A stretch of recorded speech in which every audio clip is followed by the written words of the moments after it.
Students, आज हम machine hour rate का एक और न्यूमेरिकल करेंगे। लास्ट टाइम मैंने आपको इसका न्यूमेरिकल कराया था, इससे आपका कंसेप्ट और ज़्यादा क्लियर होगा। देखिए question, from the following information find out the machine hour rate for machine number 18। Cost of machine 11,000, scrap value 680, repair for working life 1500, standing expenses for 4 week period 1600, effective working life 10,000 hours, power 6 unit per hour at the rate of 5 paise per unit, operating hours during 4 week period 120 hours. There are 40 machines in number in the workshop, each bearing equal overhead charges.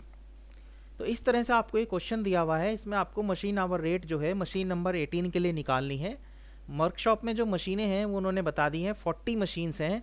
आपको केवल एक इस machine के लिए machine hour rate निकालना है। तो सबसे पहले हम स्टार्टिंग करते हैं सोल्यूशन में। सबसे पहले हमने बेस पीरियड लिखा है 4 वीक, क्योंकि इसमें बेस पीरियड जो है वो आपको लेना होता है। तो 4 वीक के बेसिस पर आपको एक्सपेंसेस दिए हुए हैं और 4 वीक में उन्होंने बताया है 120 आवर जो है मशीन ऑपरेट होती है। तो वर्किंग आवर 4 वीक के हो गए हैं 120। इसके बाद हमने पर आवर के एक्सपेंसेस पर 4 वीक के एक्सपेंसेस लेने हैं। यहाँ पर एक कॉलम इसका बनेगा और पर आवर का कॉलम इससे नेक्स्ट अगले वाला बनेगा, और एक कॉलम आपका पर्टिकुलर का हो ही जाता है जिसमें एक्सपेंसेस का डिस्क्रिप्शन हम देते हैं। तो सबसे पहले देखिए कॉस्ट ऑफ मशीन दी हुई है। कॉस्ट ऑफ मशीन दी हुई है 11,000 और स्क्रैप वैल्यू है इसकी 680। कॉस्ट ऑफ मशीन जब भी देता है तो इट मीन्स इसका मतलब यही है कि वो आपसे डेप्रिसिएशन की बात कर रहा है। यहाँ आपको डेप्रिसिएशन लगाना है। तो देखिए डेप्रिसिएशन लगाने के लिए हम क्या करेंगे, कॉस्ट ऑफ मशीन 11,000 है, माइनस इसमें से करेंगे स्क्रैप वैल्यू, क्योंकि स्क्रैप वैल्यू जो है हम डेप्रिसिएशन निकालते टाइम माइनस कर देते हैं, क्योंकि ये बाद में हमें मिल जानी है वैल्यू मशीन बेच करके। और देखिए हमें डेप्रिसिएशन चाहिए पर आवर, तो उन्होंने आपको यहाँ पर एक चीज़ दे रखी है। उन्होंने कहा है एक्सपेक्टेड वर्किंग लाइफ, जो वर्किंग लाइफ है मशीन की वो 10,000 आवर्स है। क्योंकि कॉस्ट जो है मशीन की हमें पूरी ऑल लाइफ के लिए है, तो इसीलिए हम लोग क्या करेंगे कि उसको जो पर आवर डेप्रिसिएशन निकालने के लिए हम होल लाइफ के जो है आवर्स दिए हुए हैं उनसे ही डिवाइड करेंगे। तो हमें पर आवर डेप्रिसिएशन मिल जाएगा कि कितना पड़ेगा हमें होल लाइफ मशीन का पर आवर जो है डेप्रिसिएशन क्या आता है। तो ये देखिए ये आ गई है कैलकुलेशन करके 1.03, यानी हमें जो डेप्रिसिएशन है वो 1.03 पड़ता है पर आवर। इसके बाद नेक्स्ट इसमें जो है उन्होंने आपको दे रखी है रिपेयर फॉर वर्किंग लाइफ। ध्यान दीजिएगा उन्होंने आपको एक्सपेंसेस कितने टाइम का दे रखा है, ये बहुत इंपॉर्टेंट है। उसी हिसाब से आप वर्किंग आवर अपॉन में लगाएंगे। तो रिपेयर फॉर वर्किंग लाइफ दिया हुआ है उन्होंने 1500। पूरी वर्किंग लाइफ का जो है 1500 एक्सपेंसेस होगा, और पूरी ही लाइफ का जो वर्किंग लाइफ है उन्होंने आपको दे रखी है 10,000 आवर्स। तो 1500 अपॉन 10,000, यानी आपका जो रिपेयर है वो 15 पैसे पर आवर जो है आपको पड़ेगी। बस बेसिक आपको यही ध्यान रखना है कि जो एक्सपेंसेस हैं आप जितने टाइम पीरियड का ले रहे हैं पर आवर बनाने के लिए उसको उतने ही टाइम के जो वर्किंग आवर हैं उनसे आपको उसको डिवाइड करना है। इसके बाद नेक्स्ट उसने दिया हुआ है पावर का एक्सपेंसेस। पावर उन्होंने कहा है 6 यूनिट पर आवर है और 5 पैसे पर यूनिट का जो है रेट है। तो 6 यूनिट 1 घंटे में भी मशीन जो है कंज्यूम करती है और 5 पैसे पर यूनिट का रेट है। तो मल्टीप्लाई कर देंगे इसमें 6 × 5 पैसे। देखिए 5 पैसे को ऐसे शो करेंगे आप, बहुत से लोग इसको 50 पैसे से मल्टीप्लाई कर देते हैं, यानी 0.5 लिख देते हैं, वो गलत हो जाता है। तो इस तरह से मशीन का जो एक्सपेंसेस है पावर का वो आ गया है 30 पैसे पर आवर। अब बात रह जाती है आगे के एक्सपेंसेस की। आगे इसमें जो है इसमें आपको दिया हुआ है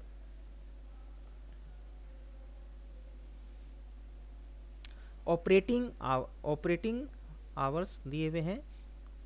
उसके बाद आपको देखिए इसमें एक स्टैंडिंग आवर्स दे रखे हैं यहाँ पर, standing expenses for 4 week period, ये दे रखे हैं आपको 1600 के। केवल यही एक्सपेंसेस हैं जो आपको स्टैंडिंग के लिए दिए हुए हैं, बाकी सब हमारे मशीन एक्सपेंसेस थे जो हमने लिख दिए हैं। तो देखिए 1600 के जो एक्सपेंसेस हैं वो उसने खुद ही कह रखा है 4 वीक पीरियड, यानी ये केवल 4 वीक पीरियड के लिए हैं और 4 वीक पीरियड का ही हमारा बेस है। तो यानी इसका मतलब इट मीन्स यही है कि आपके ये 1600 जो हैं वो पूरे 4 वीक पीरियड के हैं। आपको इनको बनाने की कुछ भी करने की ज़रूरत नहीं है। बस एक बात ध्यान रखनी है, यहाँ पर ये 40 मशीन दे रखी हैं इसने पूरी की पूरी वर्कशॉप में। तो ये जो 1600 के जो एक्सपेंसेस हैं ये पूरी वर्कशॉप के हो गए, इसे हम डिवाइड करेंगे 40 से ताकि एक मशीन का निकल जाए ये एक्सपेंसेस। तो एक मशीन का जो आता है वो 40 रुपीज़ आता है, तो 40 रुपीज़ हमने यहाँ पर इसको लिख दिया। और 40 जो हमारे स्टैंडिंग आए हैं वही टोटल हमारे आए हैं। इनको हम डिवाइड करेंगे, हमारे बेस पीरियड क्या है, बेस पीरियड जो है हमारा 4 वीक है और 4 वीक के जो वर्किंग आवर हैं वो 120 हैं, तो इन्हें हमने 120 से डिवाइड कर दिया ताकि हमें पता चल जाए कि ये पर आवर हमारे क्या आते हैं। तो पर आवर हमारे जो एक्सपेंसेस आए हैं ये 0.33 आए हैं। तो इस तरह से स्टैंडिंग एक्सपेंसेस जो हमें पड़ते हैं पर आवर मशीन के वो 0.33 पड़ रहे हैं। और जो अदर एक्सपेंसेस थे, मशीन एक्सपेंसेस थे, वो हम पहले ही कैलकुलेट कर चुके हैं। बाद में क्या करेंगे, आप इन सब का एक टोटल कर देंगे। टोटल करके जो है यहाँ पर देखिए आंसर आया है 1.81, यानी जो मशीन आवर रेट है वो 1.81 पर आवर हमें जो है इसमें पड़ती है। इसका मतलब ये हुआ। तो इस तरह से जो है मैनेजमेंट को ये पता चल जाएगा कि मशीन की रनिंग कॉस्ट जो है वो उनको क्या पड़ती है, और उसी हिसाब से वो आगे अपनी पॉलिसी को फॉर्म कर सकते हैं कि मशीन में कुछ चेंजेस किए जाने चाहिए, नहीं किए जाने चाहिए, इसका production cost per adverse effect तो नहीं पड़ रहा है। ये सब चीज़ें बहुत आसानी से मैनेजमेंट जो है बाद में पॉलिसी बना करके डिसाइड कर सकता है। तो मशीन आवर रेट ना केवल प्रोडक्शन कॉस्ट निकालने के काम में आती है बल्कि साथ साथ ये स्ट्रैटेजिक डिसीजन लेने के काम में भी आती है। तो दोनों ही कामों में ये हेल्प करती है। तो आपने ये समझ लिया होगा क्वेश्चन कैसे सॉल्व होगा। एक बार मैं आपको फिर से इसको जो है रिवाइज कर देता हूँ कि इसमें हमने क्या क्या किया है। देखिए इसमें क्वेश्चन में आपको जो है उन्होंने बेस पीरियड आपको जो है 4 वीक का दे रखा है। तो 4 वीक का जो बेस पीरियड दे रखा है उसी के बेसिस पर मैंने इसमें इसका जो बेस पीरियड है वो 4 वीक लिया है यहाँ पर। उसके बाद इसके 4 वीक के जो वर्किंग आवर दे रखे हैं वो 120 दे रखे हैं, वो हमने यहाँ पर ये ले लिए हैं। अब एक एक करके सारे एक्सपेंसेस लेते चले जाएंगे। सबसे पहले उन्होंने कॉस्ट ऑफ मशीन और स्क्रैप वैल्यू दे रखा है, ये डेप्रिसिएशन निकालने के काम में आती है। देखिए इसकी कैलकुलेशन कैसे की हुई है। 11,000 का हमारा जो है कॉस्ट है माइनस स्क्रैप वैल्यू, और अपॉन में हमने 10,000 इसलिए लिखा है क्योंकि ये जो एक्सपेंसेस है हमारा 11,000 का ये होल लाइफ का है। तो होल लाइफ के जो हावर्स हैं वो उन्होंने क्वेश्चन में दे रखे थे 10,000, उससे हमने डिवाइड किया तो हमारा डेप्रिसिएशन निकल जाएगा 0.15 डेप्रिसिएशन फॉर 1 आवर आ गया इसमें। इसके बाद नेक्स्ट एक्सपेंसेस उसने दिया हुआ था रिपेयर का, रिपेयर दी थी फॉर होल लाइफ। ध्यान दीजिएगा होल लाइफ की है 1600, तो उसी तरह हमने 1600 की रिपेयर ले ली, सॉरी 1500, रिपेयर 1500 है ये वाली है। तो 1500 की रिपेयर है, तो हमने 1500 के अपॉन में जो है 10,000 वर्किंग आवर्स इसलिए लगाए हैं क्योंकि ये होल लाइफ का एक्सपेंसेस है, तो होल लाइफ के ही वर्किंग आवर्स से हम इनको डिवाइड करेंगे।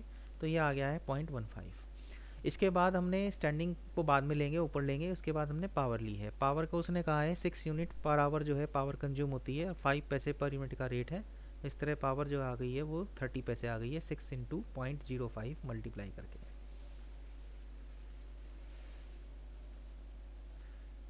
इसके बाद अब रह जाते हैं स्टैंडिंग एक्सपेंसेस। स्टैंडिंग एक्सपेंसेस जो है 4 वीक पीरियड के दिए हुए हैं 1600, तो ये 1600 4 वीक पीरियड के हैं। बेस भी हमारा 4 वीक ही है, तो इसलिए इसमें हम कुछ नहीं एक्स्ट्रा करेंगे, 1600 डायरेक्ट ले लिए हमने। इसके बाद बस एक काम आपको ध्यान रखना है, जो सबसे गलती हो जाती है वो है 40 मशीन है यहाँ पर। तो 40 मशीन है तो 40 मशीन से आपको इसको डिवाइड करना है ताकि ये आपको 1 मशीन का एक्सपेंसेस मिल जाए। तो 1 मशीन का एक्सपेंसेस हमने यहाँ मिल गया, हमने लिख लिया इसको। इसके बाद हमने इसे 120 से डिवाइड किया क्योंकि ये 40 रुपीज़ जो हैं वो हमारे एक्सपेंसेस 4 वीक के हुए हैं और 4 वीक के वर्किंग आवर 120 हैं, तो हमने इसको इससे डिवाइड कर दिया, तो ये आ गया है 0.33। फिर बाद में इनका टोटल कर लेंगे तो मशीन आवर रेट आ जाएगी 1.81। इस तरह से हमने इसको सॉल्व करना है। आप लोग क्या करेंगे कि आगे इस तरह के जो क्वेश्चंस हैं और बुक में दिए हुए हैं प्रैक्टिस क्वेश्चंस, आप उनको जो है करके देखें कैसे जो है इसमें हम मशीन आवर रेट कैलकुलेट करते हैं। और कोई प्रॉब्लम आती है तो आप उसमें बाद में डिस्कस कर सकते हैं।